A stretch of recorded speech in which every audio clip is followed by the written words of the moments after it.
থাকো দুই জনারি নাম, দুই সিলেটে লিখতে থাকো দুই জনারি নাম। আর কি বলছে, এই ছোট কি বড় তাহার পাবে প্রমাণ, যে জন আগে লিখে দেবে তাহার নিজের নাম, যে জন আগে লিখে দেবে তাহার নিজের নাম। আর একই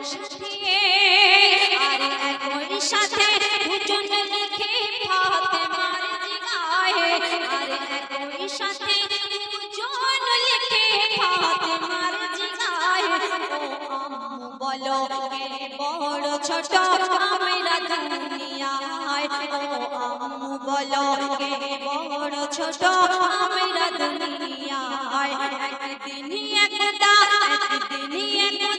হাসান হোসেন ফাতেমার জিগায়ে, বলো জননী কে বড় ছোট আমরা দুনিয়ায়, বলো জননী কে বড় ছোট আমরা দুনিয়ায়।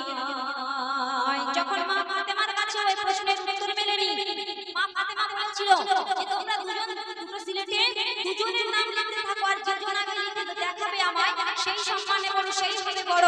কিন্তু মা ফাতেমা যখন এই প্রশ্নের সমাধান দিতে চেয়েছিল, তখন কিন্তু ইমাম হোসেন হাসান দুটো সিলেটের দুজনের নাম একই সময়ের মধ্যে লিখে মা ফাতেমাকে দেখিয়েছিল, কিন্তু মা ফাতেমা কোনো উত্তর দিতে পারেনি, কোনো সমাধান করতে পারেনি। তখন ইমাম হোসেন হাসান পিতা আলীর কাছে ছিল, আর পিতা আলী কি করছে আজকে চলছে কবি সম্পর্কে লিখছে শোনো।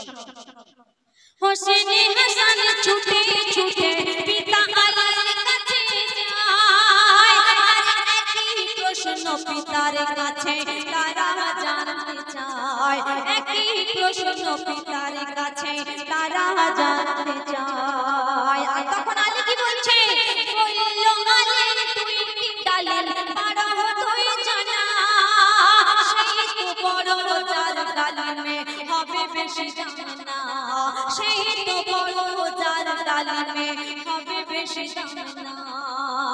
আর দুই ডালিমের দানা সমান পিতাকে জিগায়ে, আব্বু বলো কে বড় ছোট আমরা দুনিয়ায়, ও আব্বু বলো কে বড় ছোট আমরা দুনিয়ায়।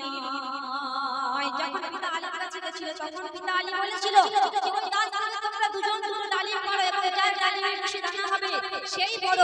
কিন্তু সেই দুটো ডালিমের দানা কিন্তু সমান পেয়েছিল ইমাম হোসেন হাসান, আর পিতাকে তারপরে দেখিয়েছিল। কি বলেছিল যে আপনি এবারে বলো যে আমরা কে বড়। কিন্তু পিতা আলী কোনো উত্তর দিতে পারেনি, সমাধান করতে পারেনি। তখন ইমাম হোসেন হাসান তারপরে কোথায় যাচ্ছে পরীক্ষা সম্পর্কে লিখছে শোনো।